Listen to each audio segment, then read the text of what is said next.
It's Rainmaking Time is brought to you by the Rainmaking Company at rainmaking.com.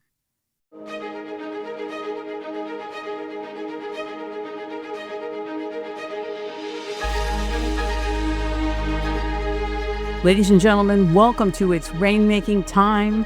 This is Kim Greenhouse, and it is such a pleasure to be at this incredible auto shop where people drive and fly from all over. They fly their cars. They literally fly their cars to come here. I heard about this shop, this Toyota master mechanic specialist that has been teaching millions of people how to take care of their cars, how to maintain them, how to know when they are being told something that's not accurate, not true, and not good for their car, how to separate the wheat from the chaff in the auto industry, where people feel very upset with mechanics, with dealerships, and are frustrated and often spend more money than they have or that they'd like to because they're uneducated. I've rarely met somebody in the industry in my life that has the integrity, the decency, the honor, and the anointing of a true leader that's transforming an industry. Please welcome Ahmed from the Car Care Nut in Illinois. Hi, Kim. Thank you so much. It's really nice words. I really appreciate it. It's really true. You know, I've been watching you for about a year. And as I watch you, I think to myself, hey, what are women going to do with their cars if their husbands don't work on their cars or aren't in the field? And what do people do that are not in a financial position to endure what happens when you go to a mechanic and you really don't know what to look for? You don't understand your car. And even though Toyotas are great cars, and I have a Highlander that I bought used, I cannot tell you, and I've been watching you a year, so when I go to a dealer or when I go to a mechanic, I have some background knowledge. How I've been treated, you cannot believe what I've been through. So let's talk about a PCV valve, this under $25 part that you can buy from a dealer or a distributor. I get a price for hundreds of dollars to put this thing in a couple hours. I get a couple of quotes, and I find this one gas station that's also an auto shop. And I said, I bought the part. Can you put it in? How long will it take? Well, it'll cost around $90. And I said, how long does it take? Oh, about half hour. I said, a half hour? Tell you what, do it for 50. I'm going to stand here. How long? A guy comes over and does it in 1 minute. That sounds about right. So I get a price on a transmission, drain and fill. Hundreds and hundreds and hundreds and hundreds of dollars and hours. And it only takes an hour to do if you know what you're doing in my kind of car. Yes.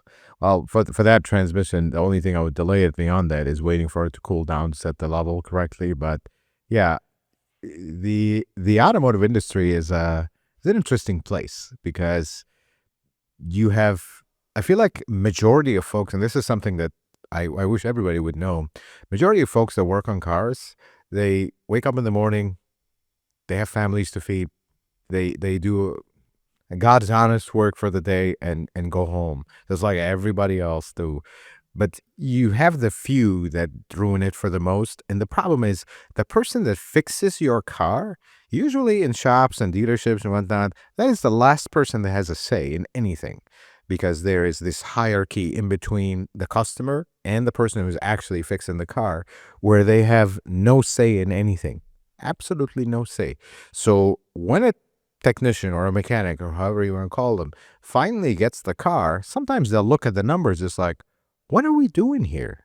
Why are we charging the customer this much?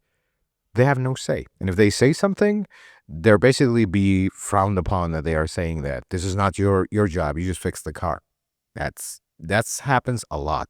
So the person that sets the prices, usually in dealerships, let's talk about dealerships first, is a service advisor. Well, the service advisor, a good one, usually has a technical background, was at some point a mechanic, maybe injured, decided to change careers, got older in age, or simply picked up the automotive industry as they were educated like a mechanic, like a technician, has the same training, same everything, just never picked up a wrench, instead picked up the customer service side of it. That's a good service advisor. Unfortunately, service advisors, good ones, they Are more rare. are more rare these days because they basically became salesmen. They're trying to sell. And sometimes I see service advisors talk about things they have no idea what they are talking about. They're just repeating something on a text in front of them. And you know what? We have to also take a step back and understand one thing. That's a person that also has a family. They need to make a living. And they have a boss that could fire them at any moment, pushing on them to sell. That's where the problem of the automotive industry comes, is when we don't have the owner of the car's best interest at heart. Our shop is nothing special.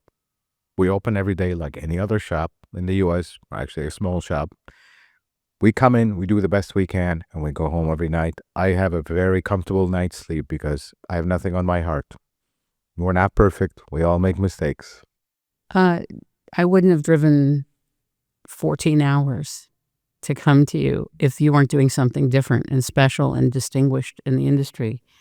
It's true. And regarding the industry pricing, and when something says, oh, this takes X number of hours, even private mechanics look at some standard or blue book of how many hours something takes. Who concocted that? Who made that up? Exactly. That's the next problem in the automotive industry. So that's called a labor guide. There is Motor, there's All Data, there's these multiple companies, and then the manufacturers themselves have their own labor guide. Can I just say one thing? This is the mockery of the automotive industry, that labor guide. That's why we're talking about Because I feel like the secrecy of the CIAs who wrote that book, because we have no idea who actually writes these labor time.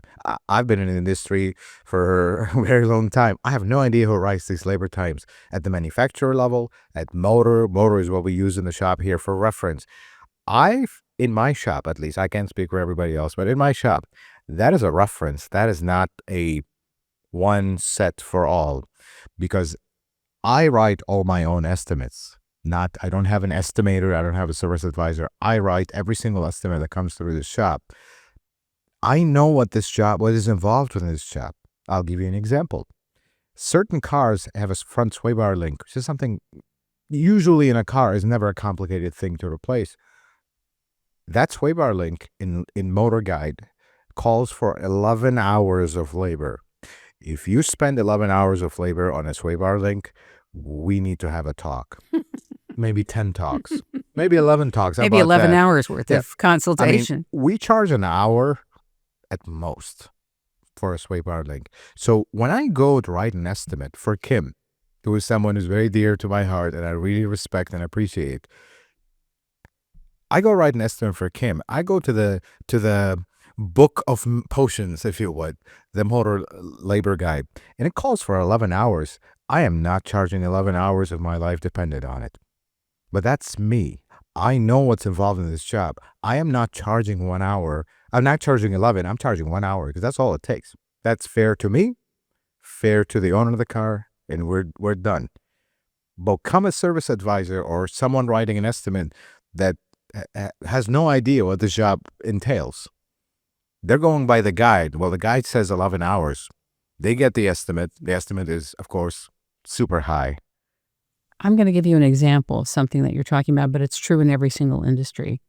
In the health and wellness industry, when you get tested for iron, are you anemic, quote unquote, the standards for the testing that are telling people what to test, where to look, are totally off.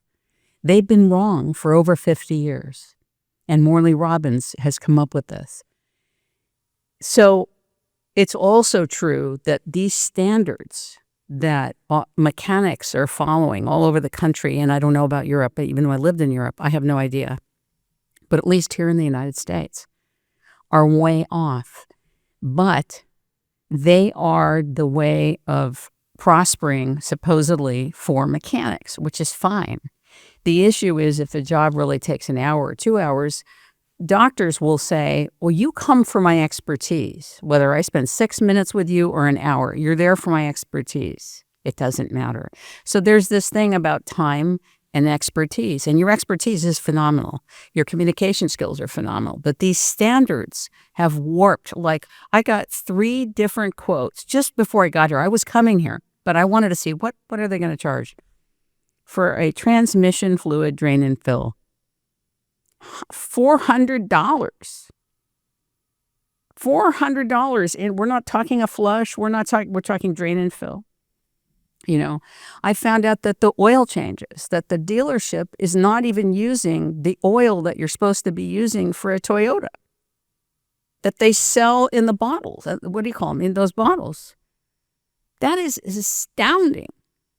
And the average person has no clue. They think they're doing the right thing. They're going in for an oil change. Okay, so this is a revelation. This is a revelation. These are things I've learned from you. Why did I drive all this way? To have an evaluation of my car. Because I want to know. I'm in the prevention business. I'm not in the casualty business. I'm in the prevention business. And I really feel that you have identified, you are the living embodiment of the prevention side of this entire business of being responsible, owning a car, and taking care of your car for people who care. That's the thing. The thing about this is you have said it. You have just described every honest mechanic out there. There is hundreds of thousands of them out there. All mechanics want is for you to take care of your car. Now, some folks will say that is a contradicting statement because we do make. I'm a direct person, so I was going to be direct. We make more money when the car has a major problem, and that's correct. You know, a doctor doesn't make money on a consult. They make money on a surgery. That's how this works. But yet here we are telling you, take care of your car. Because if you don't want to end up in these situations, which are heart-wrenching, when I see folks, a gentleman today drove all the way from Indiana, probably drove 3 hours to get here, in a car that is unsafe, simply because they do not trust the mechanics in their area. It is astounding to me how folks sometimes will not take care of their car and then get in these situations, and now they're faced with huge bills and they don't trust the person giving them the huge bills. Well, the best way to not get there is to take care of your car, and it'll take care of you. Do your research. Look, Kim, you're sitting right in front of me. Let's talk about this. Do you rent on your own car? Do you work on your own car? I've never worked on my own car, but I never knew how, and it's scary to me. Exactly. But that doesn't mean you cannot learn about your car and know what maintenance it needs, right, and what's involved. Knowledge is power every single time. When I usually encourage folks, I always encourage people to do stuff on their own. Like oil changes and basic stuff, change a filter, do something. But you know what? Doing something yourself with your car also involves tracking when things were done, keeping a meticulous record. Yeah, I have good records here. They're all here. I see that they're in front of me.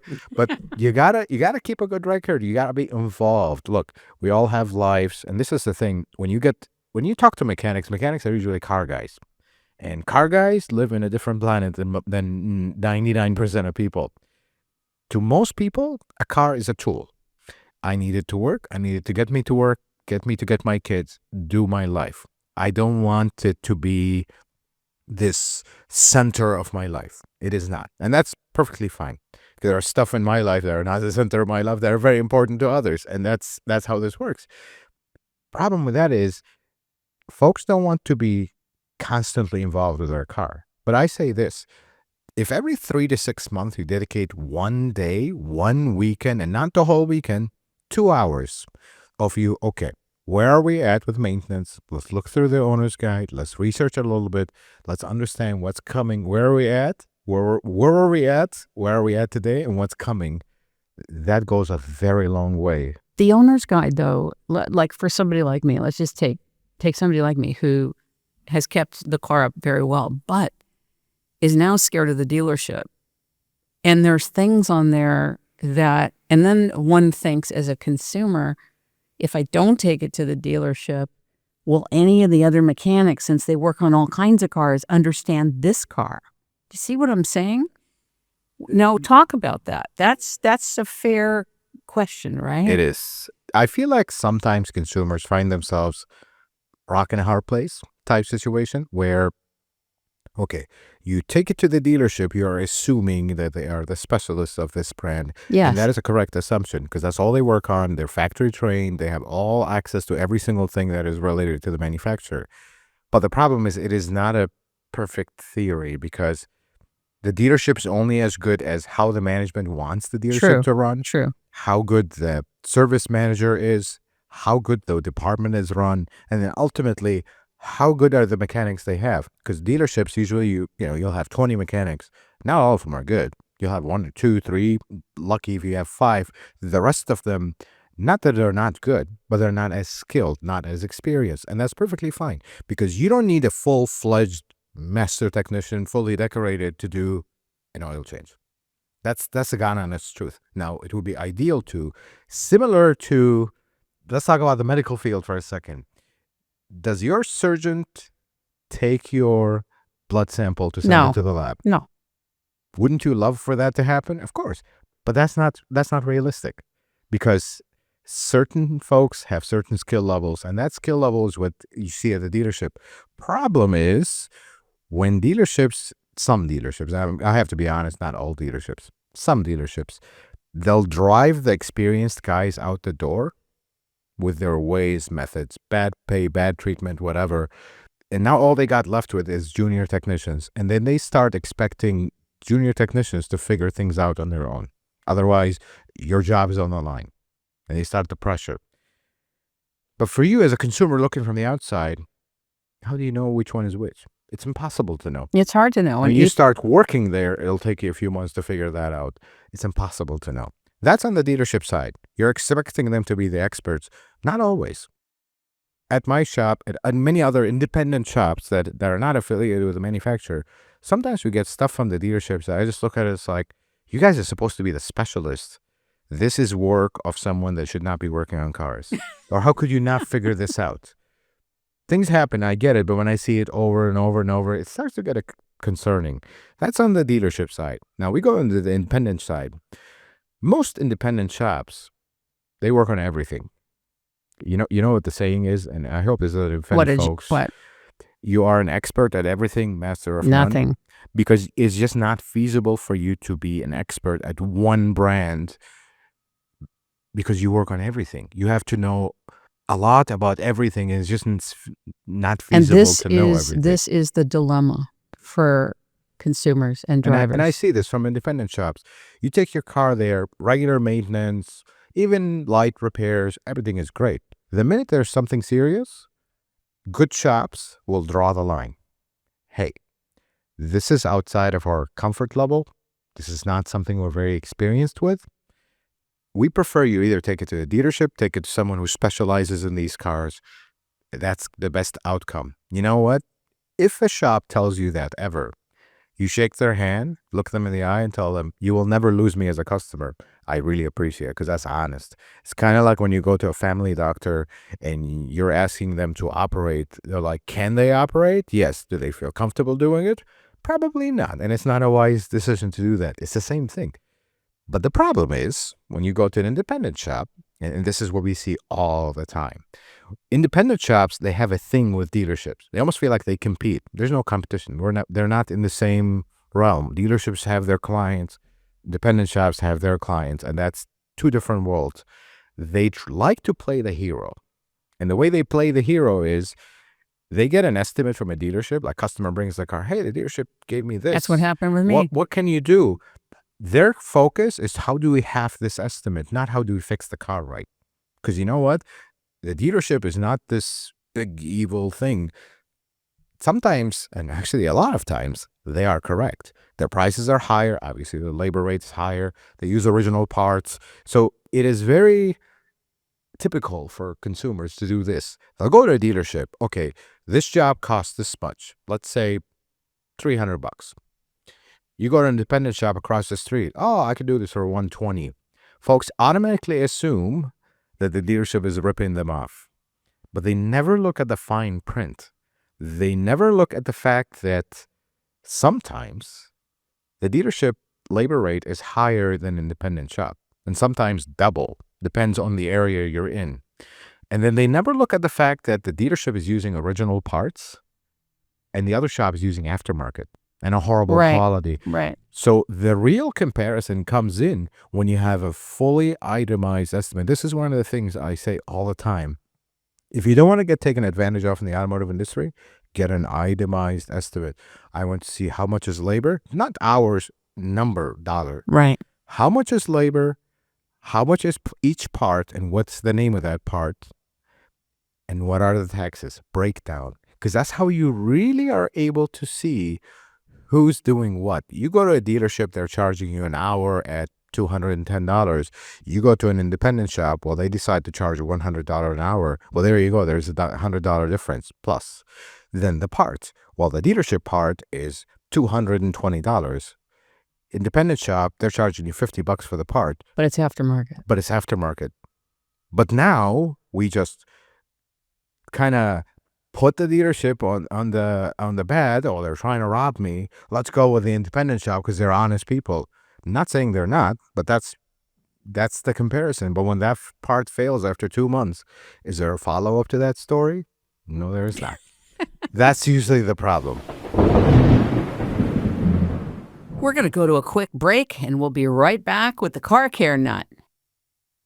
I want you to imagine that you have substantial business experience in bringing products to the market, packaging them, advising pioneers and visionaries and inventors and scientists behind the scenes, helping them negotiate with power players, getting involved in manufacturing, going through the whole process, dealing with power plant owners, very interested in global systemic solutions for the world. But you have this creative side, this spirited, can-do, pioneering side that won't go away. And you're split, kind of like Mick Jagger, who ran his band while he's also the head of the Rolling Stones. I don't know where my Rolling Stones are, but anyway, and I do love to dance. I'm not much of a singer, but I do love to dance. I want you to imagine that I took off for Europe, sold my car, got rid of everything, and went off to Europe to build a new network for humankind, thinking that Europe was the place to plant it. And I started in Spain. And I went from Spain to England, back to Spain, to Germany, to Switzerland, and then back to the U.S. I'd like to share my story with you live. I'm Kim Greenhouse, and it's rainmaking time, and this is a real live adventure story. Call me at 626-398-8652 to go on stage or to go in front of your audience and share what that was like and what challenges I had to endure and face. Thank you so much. It'll blow your mind. And back to the show. With supply chains not being as consistent since COVID, and really for several years it was horrific, how is it now with the supplies? It's better. I feel like it is definitely better than, say, 2020, 21. Well, 2020 it was different, Terrible, but yeah. 2023 I feel like is when we had the most problems, at least in my experience fallout. here. It was really bad. I mean, sometimes an oil filter is on back order, which is a rotor is on back order. There was a time, actually, your Highlander, the rear rotors were on back order. So dealerships were putting aftermarket rotors because they have no choice. That's how bad it got. Right now, things are better. Mm-hmm. Majority of the things are available. However, what we are still dealing with is supplier change. For example... Wait, say that again. Supplier change. So okay. Toyota doesn't build every single part they make. That's typical. They contract out suppliers and they tell them, hey, these are the specifications, build this part exactly how we want it, and we're going to QC it and see if we like it. what happened after COVID, so many of these smaller suppliers, some of them went out of business. And when they do, Toyota's going to, like, I'm talking about Toyota, but this is the same with every manufacturer.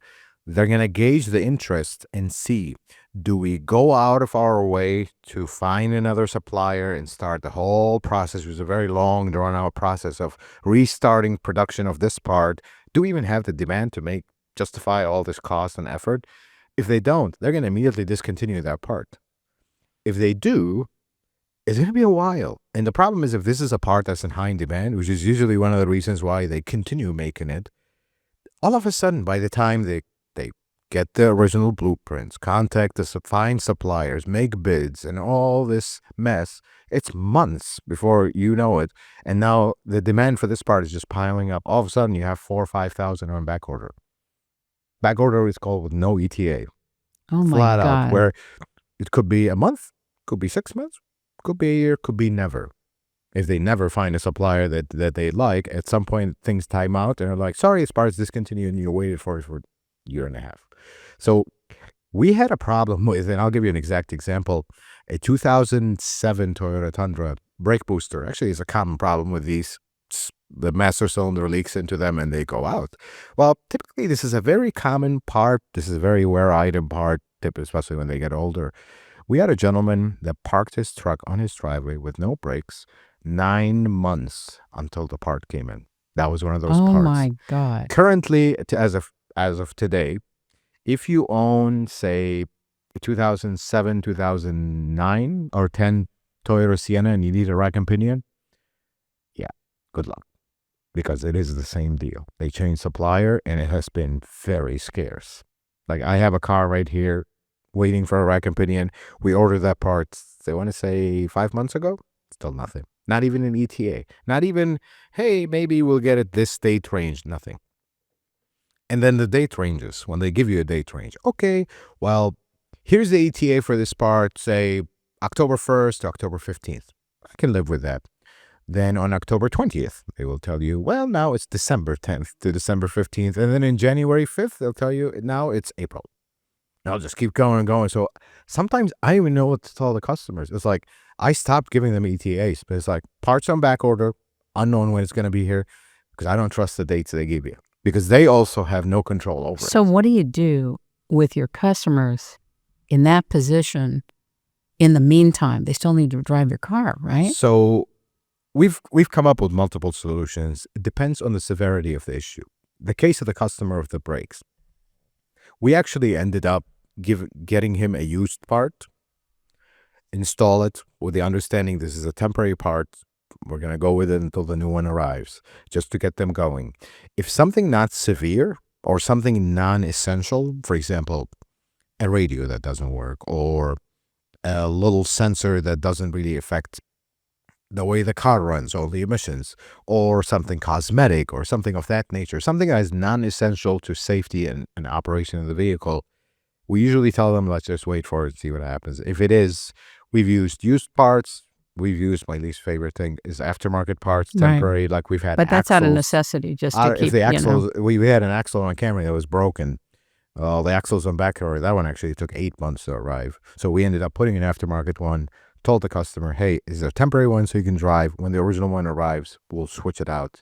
And we have another Camry where we ended up replacing the axle. Now it's coming up to 8 months, I believe. It's a 2012 Camry. 8 months, no I axle. love Camrys. I drove 2 of them in my life. And I wish I'd known what I know now, which is still very little in the context, but way more than I used to. I want to talk like a minute about coolant. Here's a perfect example, and I am sure that many consumers have been in my position. You go to a dealership, they see your car, but my coolant has never been changed. 100,000 miles. Nobody has changed the coolant. Why? That's called selective kind of scanning through a customer. So I used to see this at dealership days. Not everybody, but some will do this. They will test the customer to see what kind of customer they are. they will ask them to do one service. If the customer says no or give them any kind of grief, okay, this is a customer that doesn't want to buy anything. Let's not recommend anything. And they become labeled like that. Or, they don't buy anything, just get it out. Hey, but it needs this. No, they don't want to buy anything, get it out. They don't even try anymore. But it's never been recommended. I've been with 2 different dealerships, one in North Carolina, in Charlotte, and one in Winchester, Virginia, Northern Virginia. So the question to you is, what were you into the dealership for? I was examining what was needed after watching your videos. So I went in to actually see what it cost, what the jobs were. I was looking in the marketplace. So when you go to a dealership, and this is, unfortunately, the truth have to be said, technicians are paid flat rate. Yeah. I don't know if you're aware what flat rate is. You're basically paid by the job, not hourly or anything. So basically, you are asking the technician, if this is a master technician that is someone experienced for an oil change, most oil changes at Toyota pays 2/10 of an hour to 3/10 of an hour. It doesn't even use the oil that you're supposed to buy. That's a whole other thing, right? Let's leave All everything right, out we'll of leave it. that. We're just going to focus on the labor All part. right, you got it. So you are paying this technician approximately 15 or 20 minutes to walk the entire lot of the dealership, to find the car where it's parked. Dealership lots sometimes are big. First, find the keys to the car in the maze. Find the car, bring it inside, check, do the oil change, lift it up, do the oil change, put it down, top off all the fluid, check every single little thing in the car, write a full report that is 100% accurate because your life depends on it in 15 minutes. Isn't that a little bit unrealistic? Well, I'll never take it. The last time I took it to a dealership, which was a month ago, and I had bought 2 tires from a dealership in North Carolina, but when I took it to Winchester, they were supposed to rotate the tires. They never did. They say free rotate, whatever it is, even if you buy the tires from them. So a lot of times when you do the oil, you're supposed to rotate your tires. They never do, because they sometimes feel like, and this is the problem. This is how the micro level of things become, when it's just like, are you serious right now? Sometimes it takes the service advisor, and I don't want to just attack service advisors. I've known a lot of them that are really good and some that are not. A service advisor sometimes will look at it. If I go and recommend this service to this customer right now, they will likely give me a fight about it and ask a million questions about it. And the commission that I'm going to get out of it is not worth my time. So I'm just going to let it go, because it's not my car, not my problem. And this is a conundrum. That's horrible. This is a conundrum for consumers. That's the problem with it. But equally, and this is where I would like to be fair. We have to be fair, because there's 2 sides to every story. On the other side of the thing, although this is also the automotive industry's fault, we have trained our customer and our people for free. And it's all gimmicks. There's nothing free in life. I agree. You know I what? agree. The only thing that is free in life? The love of the Lord. Exactly. That's it. That's the only thing that is free. We have trained our customers that you get this for free, this for free, this for free. Even the multi-point thing is laughable. No, that is it's a joke. multi-point. That is, why am I going to inspect every single little thing in your car, look you in the eye and tell you your car is safe for free? So let's give an example of coolant. My coolant has never been changed. What the heck? Because they don't look at that. But I had a great relationship with the dealership in Charlotte. They look at what can we sell you, not what does your car need. That's a different mentality. To me, and many shops, I know a lot of shop owners around some dealerships, the mentality is what determines how the outcome will be. My mentality is, I'm not looking to save you money.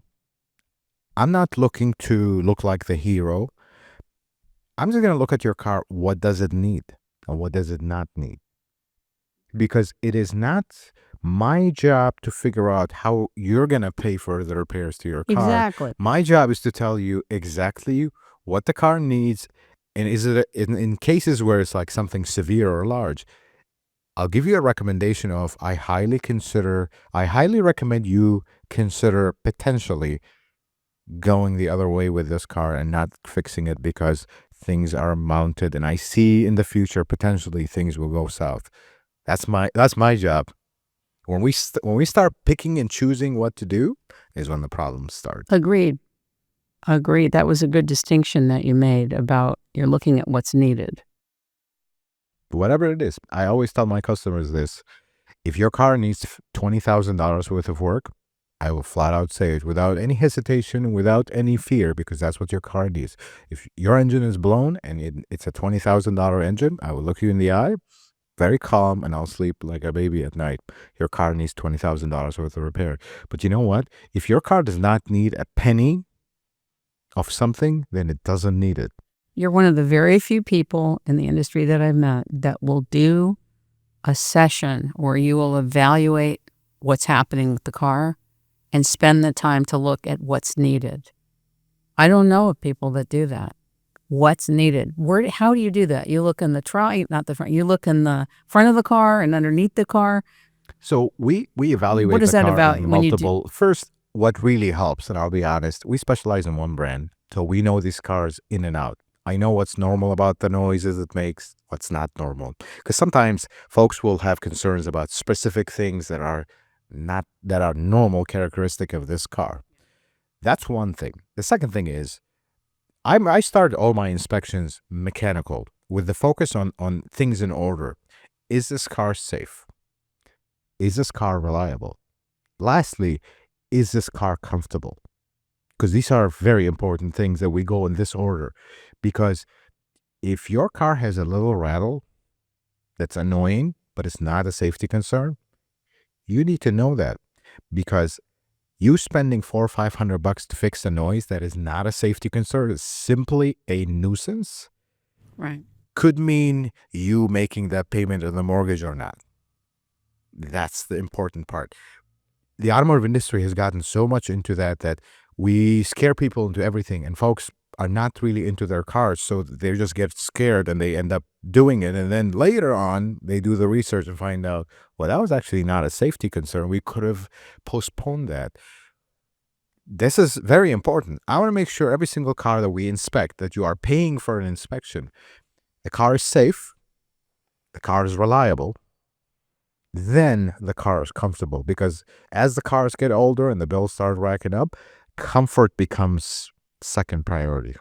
So what do you say to somebody who went to several people to have their wheels and their tires checked, and they were told they were fine, and then they come here and you evaluate it, and I'm driving with tires that need to be replaced? How is that possible? I mean, seriously. That's the thing. Tires. You know what the best part is? I don't even do tires in my shop. I know you don't. But you know, I check every single car's tires, and I'm on my guys about, I want every single car to have tire measurements and date. This is the second thing that nobody writes. Not nobody, probably there are folks out there who do, but majority don't. What good is a tire that is basically as good as new on the tread depth as 20 years old? What good is that tire? Tires are 7 to 8 years, folks. It's a piece of rubber. It dries up over time.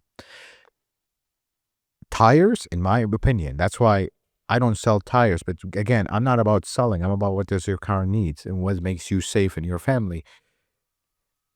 Tires are the number one accident causer in a car. This is the number one reason cars get in accidents is tires. Wow. Bad tires, that is. Wow. Whether it's bald tires that the people, oh, they're fine. Fine for who?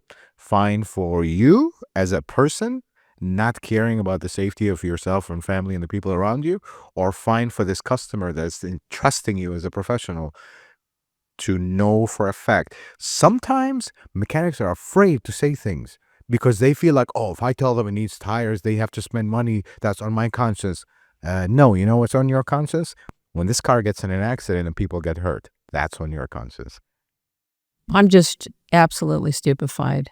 I'm stupefied that I went to 2 different places, okay? And I even had an alignment. And this is just an example, and 2 out of the 4 tires were brand new, bought 2.5 years ago. That's how it is.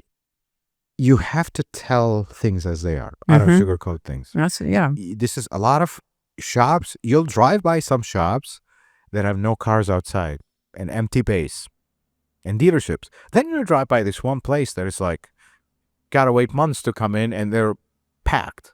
And you see that everywhere in the US. Why do you think that is? Because I don't open my shop every day. What are we going to sell today? I don't do that. I open my shop. Which cars and people are we going to help today? Because car is just a car. It's a machine. It's people we are working with. And that's what's important. Because you know what? That same person, they are not identified by their car. They're identified as a person. And that's who we care about here. The car they have, it might fall apart and be done, and they get rid of it and they buy another car. We are about the people, not about the machine in the car. So some shops, they will see this, but, oh, well, she's going to say we sold her the tires 2.5 years ago. What happened? And we're going to go this whole thing. Oh, just tell her they're fine. That does happen in the automotive industry. Yeah, this is just an example. That's just sad, shocking. but I see this over and over and over where folks will come on trips. Actually, I'll give you another example. Customer just bought a car from Florida. This was yesterday. We did the inspection on it. Bought the car from Florida, did a pre-purchase inspection with someone that was highly recommended to them. Of course, they're from here in Illinois. They drove the car all the way here from Florida. I'm glad they made it safely, because one tire, I mean, I can share the picture with you. Actually, I have a picture of it. One tire was ready to explode. It's from 2015. I don't know how they made it here. Wow, by the grace of God. But they just did a pre-purchase inspection. And then I bring the car here. There is an enormous list of things that it needs. And most of them are vital things, starting with the very not good tires. The customer was in shock. I'm sure. It's like, what do you mean the car needs all this stuff? I'm like, well, that's what it needs. And then I immediately I usually tell folks what their car needs, and then I tell them, this is the number 1 priority.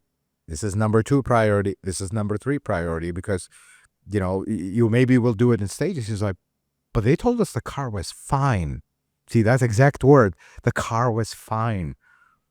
It's hard. It's challenging to be a consumer in this domain. That's a very vague statement. Car's fine. Car's in good condition.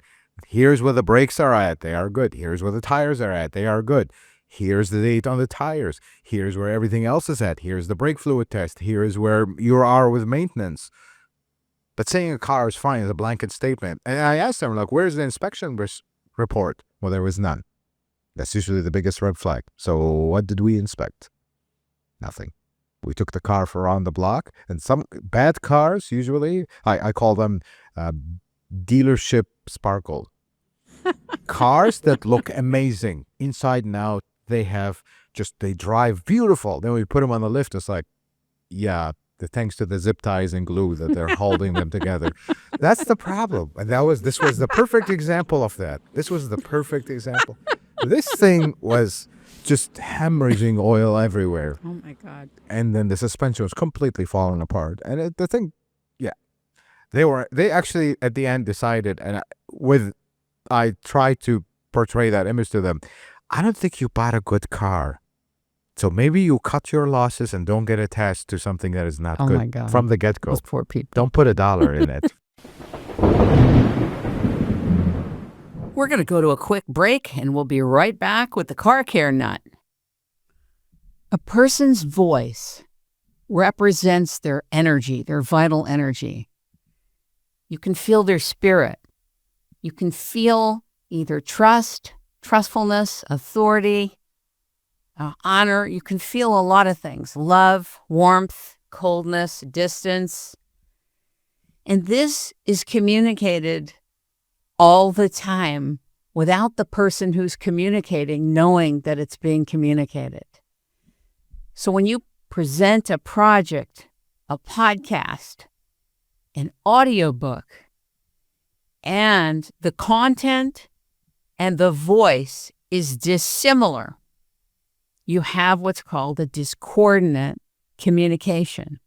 How many great books are on audio with completely improper voices, who cannot tell a story, who cannot put inflection and warmth or whatever the book requires into it to engage the listener. Keep them there and have them referring people to listen to that audiobook. The story may be great. The book may be great, but the voice detracts. It actually doesn't add to the book. This happens all the time. And it happens with projects that are presented. It happens with products that are presented, presentations of all kind, investment presentations. And someone's voice is not neutral. It either engages and enhances the situation or it detracts, and there's usually no neutrality about it. If you would be interested in having voice work, coaching in the area of voice work, packaging for your products, services, businesses, or projects, call the Rainmaking Company at 626-398-8652. This is a great service. Thank you so much. And back to the show. Where did the car care nut come up? When did you come up with that? What made you call your company the Car Care Nut? That's a very cute name. It's a very long story, but a lot of people used to call me a kind of, because I'm very OCD. I can be very particular about my things. I'm just that kind of person. So a lot of people just call me the nut, then the car nut. Then when the channel came about, I'm like, you know what? Let's use that. That's great. That's great. And I like your branding too. It's great. One other question. I know we're in a time constraint here because you have so much work you have to do before the holidays. And I know that you fit me in just to be able to. Absolutely. Thank you so much. It's a pleasure. When you went from the transition from working in a dealership to owning a mechanic shop at your level, was there fear? What can you share a little bit about the transition from dealership to ownership when you first started? Because it's a very expensive proposition to do. How did you face that? Honestly, it was frightening, and to be direct as I am normally. I had no idea what we were getting ourselves into. Flat out, me and my wife, no clue. Here I am leaving in my very long career. I am basically a master diagnostic technician at a dealership with awards, with everything, and I'm leaving that. No more health insurance, no more job to go to, no more vacation time and all that. Something we basically built our life around. I am leaving that to get my family into huge debt, which I'm the kind of person, you can't afford something, don't buy it. I don't like that. I come from a different country. That's how we were taught. Get my family in huge debt to go into something that I have no idea what we're doing. I know how to fix cars, but running a shop, 15% of it is fixing cars. The 75%, that's the whole other gray level area. of cash flow. And then I like that last one. The 10% of the things nobody can think of that'll come left and right that you have no idea how to deal with.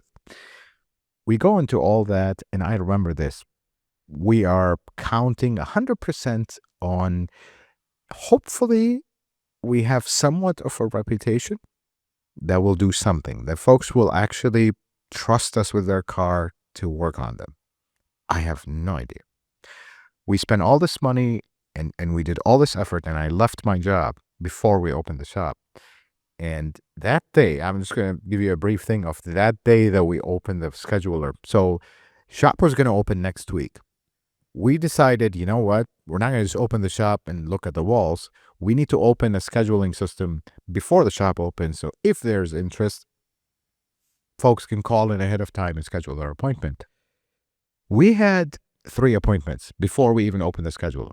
Friends, people I've worked on their cars before, they're like, hey, we'll support you. You know, with our car needs this. I'm like, great, bring it in. Let's do it in week 1. We opened the scheduler at 10:45. It was actually the way we opened the scheduler. I had released a video saying, hey, the shop is open, schedule the appointment. 10:45. Nothing. Me and my wife is sitting, phones on, the online scheduler thing is on. Nothing. Absolutely nothing. That's the moment, I think, 10:47, 48. My wife turns around. I can see the look in her eye. She's like, did we just ruin our family forever? As time passes a little bit, the first phone call, the second phone call, and then the messages and request. Folks are so amazing that by the end of that day, which never stopped, we never took lunch, never took a restroom break, never did anything from 11, let's say 11, all the way to 5. Non-stop. By day 1, the first month was booked. And that is such a blessing. So I know that you are a spiritual person, and I know that you don't work alone, meaning just in the human realm. Do you do any kind of prayers with respect to the well-being of the business? I'm sure you do personally for your family, friends, loved ones. But do you speak into the prosperity of your business biblically or I do. anything? Yeah. I do. Yeah. So I feel like there was a time where, we were afraid. Are we going to do this for real? Am I really going to leave my job and this and that? Then me and my wife came to a realization. I'm like, you know what? I shook, and this is going to be a little strong to say it, That's but all right. I hope it's okay. Yeah. I shook hands with death one too many times in my life. Where I come from, I'm originally from Iraq, so I've lived through the 3 wars. Wow. I've shook hands with death one too many times, but you know what I have? I have something much bigger. The Lord saved me, and I was not born a Christian. The Lord saved me. Wow. I'm reborn in the image of Christ, and that's who I ultimately mostly care about. Nothing else matters. That's the most important thing That's to me and my profound. wife. So there come a moment where we were afraid. Then we just looked at each other and were like, you know what? The Lord have gotten us this far. He's not going to abandon us. And even if we feel like he does, then he doesn't approve. And he's going to find us a way. Let's do this. You pray together? Yes. Because that's really neat. We if you do. prayed. Mhm. And when we were actually opening the shop, this is something we did where I am not the type of person that likes the public display of faith. I think Sure. faith is a private thing before it is Absolutely. a public thing.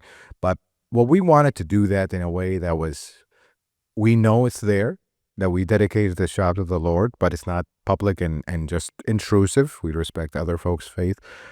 We actually, underneath the epoxy that we put on the floor, and if I find the pictures, I'll send them to you.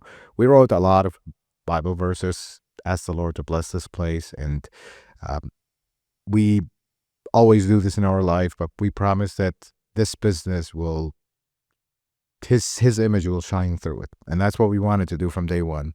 And the Lord has approved of the plan, and that's why things work. Not because we do a good job, not because any of that, because the Lord approved. One of the reasons I feel like I made this trip is because I felt there was an anointing on you and your family and the business, and I could feel that anointing, and that you had the love of Christ in you, and the Holy Spirit shines through you, your communication, your teaching online, your care, and the distinction that you're walking in and holding in the whole industry, and the lives you're transforming for customers who are in need, desperate need, many and most who can't get to you and won't get to you and have to be where they are and settle this and sort this out. I hope that folks that aren't able to come to the shop and whatnot, I hope the videos are help. This is the way I see life. I know where I'm going after this life, and nothing in this life matters to me. I'll be flat honest with you.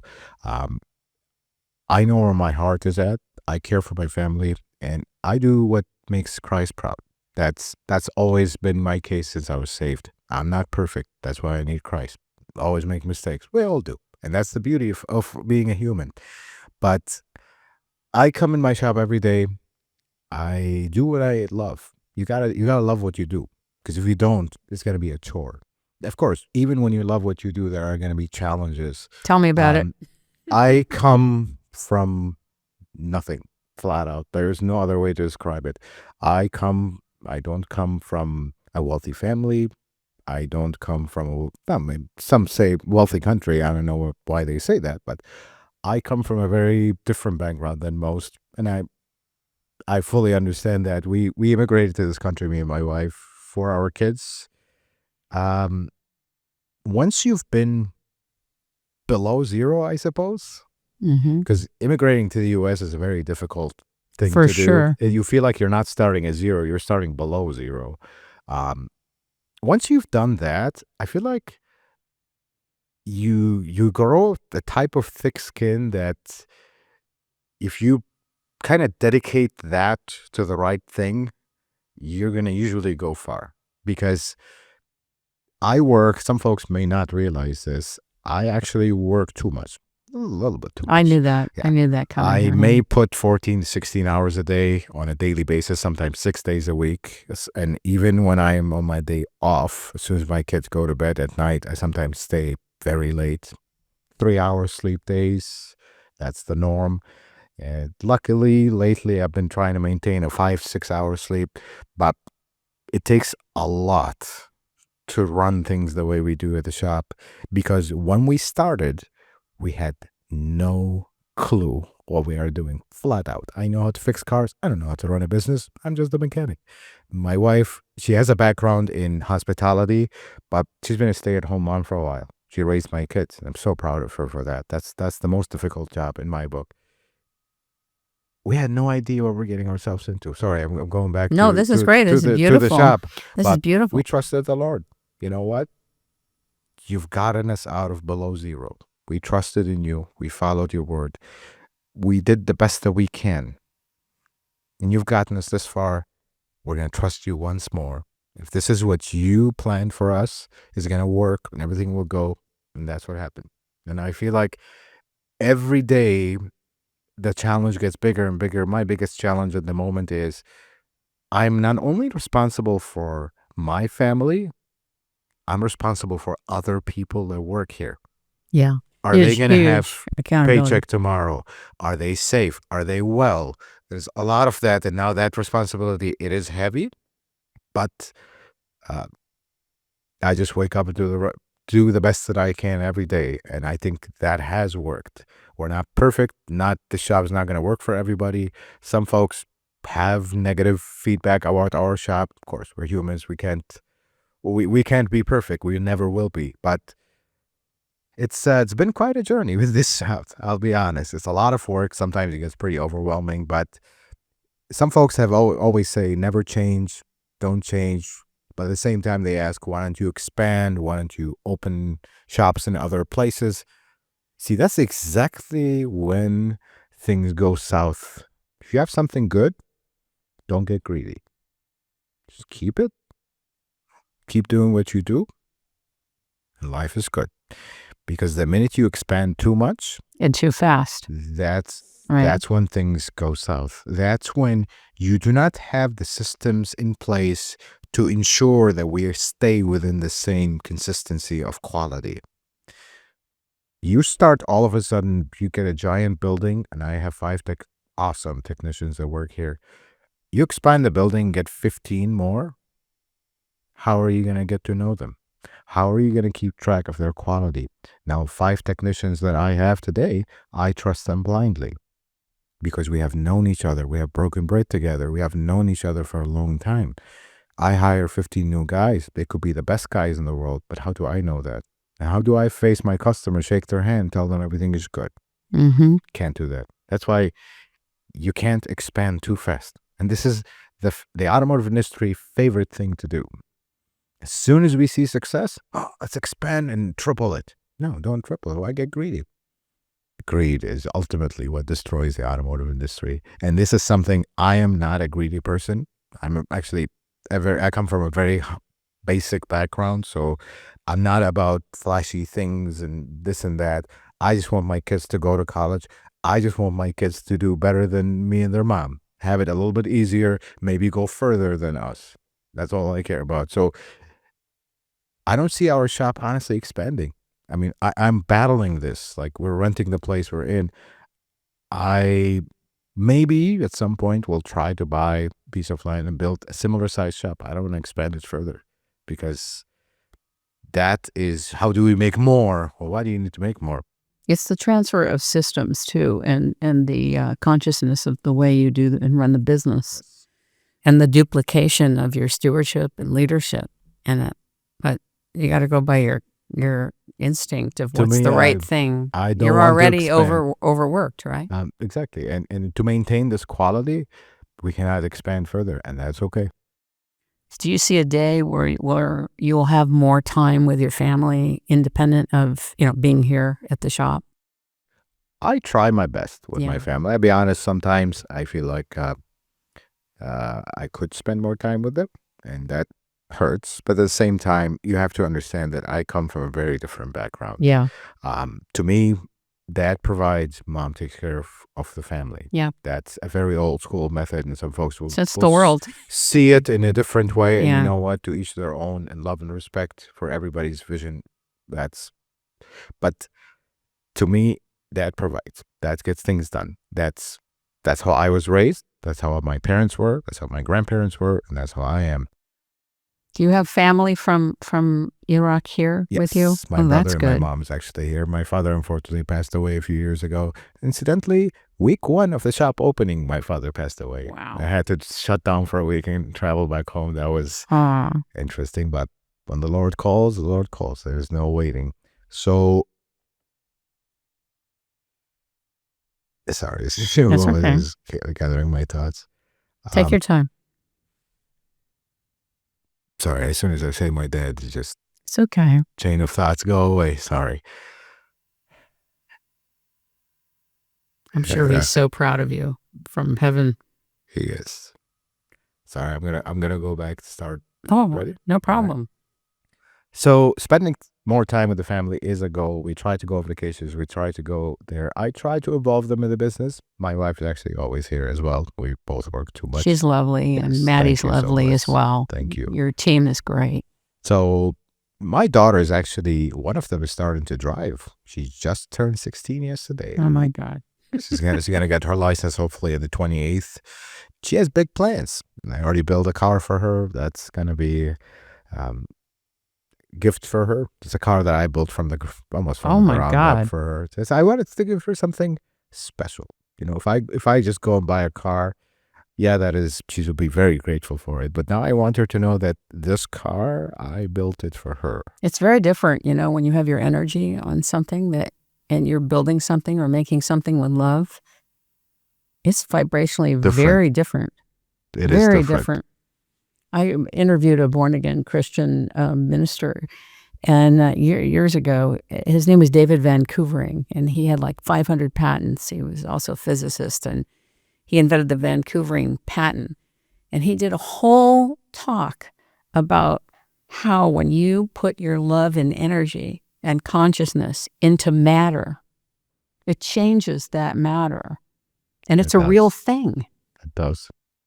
I just wish everyone out there, and look, I understand faith is one of those topics, but to me, I just wish people well, because ultimately that's what the Creator wants. That's what Christ wants. They want us well, and being well is not living in a big house and buying this fancy car and having this clothes and all this stuff. Being well is your soul. Is your soul at peace? I feel like if I pass tomorrow, I have no strings attached. That's the main thing, because I trust in the Lord. I know where I'm going, and I worry about my kids and my family, but I also trust in the Lord that He will not abandon them. So that peace and tranquility to me is the most important thing, because I have seen things in my life that I wish to nobody. That's just my background, what country I come from. I have a theory, and sorry, I was going No, to share please, I'm this with interested. you. I'm a very positive person simply because I have seen the worst. Not the worst, there are worse out there, and that's important to say, but I've seen a lot of things in my life. So I'm going to say this. Is the cup half full or is the cup half empty? That's if you let that theory define your choices and your ways in life, you will go very far. Because as much as the cup is half empty, it's also half full. And you know what? The person next to you could have an empty cup, 100%. I've seen it. Yep. You just never know. But you know what? Whatever problems you have some folks will say, well, it could be worse. Yes, but they are your problems. You could cry about them. You could feel bad about them, feel helpless about them, or you can stand up and do something about it. Sometimes that's easier said than done, but looking at the cup half full is saying, you know what? I have big problems. Whatever some folks will say, oh, these are not big problems, this is nothing. No, everybody's problems is big because it's their problems.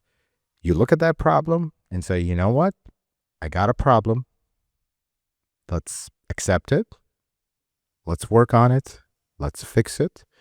Do the best that we can. Then we're going to turn our attention to the cup half full and move on with life.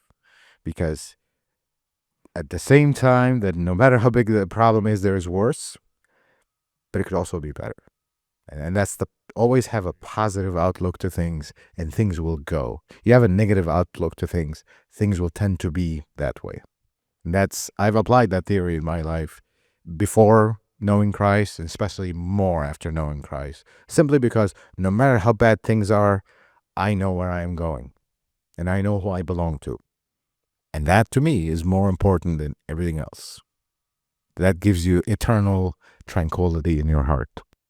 And that comes through from you, by the way. Thank you. That peace comes through, and nobody would know necessarily what you've been through, what you've seen, what you've endured. Nobody would know necessarily the amount of death and destruction you've seen. Unfortunately, sometimes the world can be a very horrible place, but this is humanity. Throughout our entire history, this is how we have been. Just ups and downs. We're going to take a quick break, and we'll be right back with the master mechanic, Ahmed, from the Car Care Nut.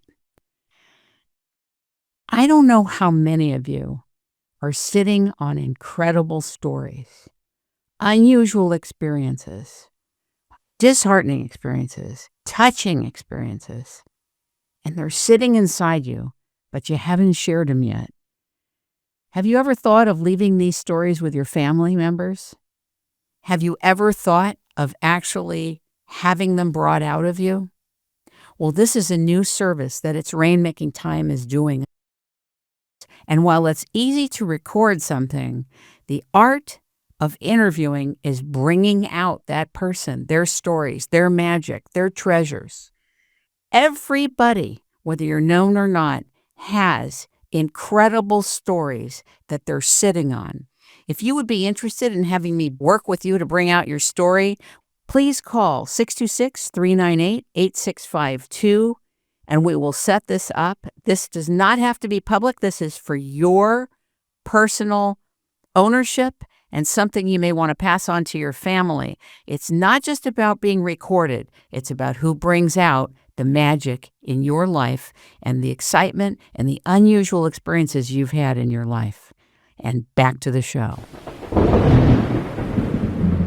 Going back to the automotive industry, dealerships, ups and downs. All mechanics, ups and downs. Some of them are good, some of them are not. Some good ones make bad decisions. Some bad ones sometimes will make good decisions. There's always two ways to everything. I just want to say also, I noticed that even though you have millions of people watching your work and teachings online, that it hasn't gotten to you. It doesn't appear to have gotten to your persona. Is that true? Am I right? Yes, because you don't seem to be affected. Like, I come from Los Angeles, where I have seen and I have been in the presence of royalty, literally, and entertainment royalty and real royalty. And I have seen the worst, the most arrogant, the most disconnected, the most indifferent. Indifference is worse than anger. I've seen it. That is I've been in the presence of it. And you don't seem or feel like you are affected by your notoriety.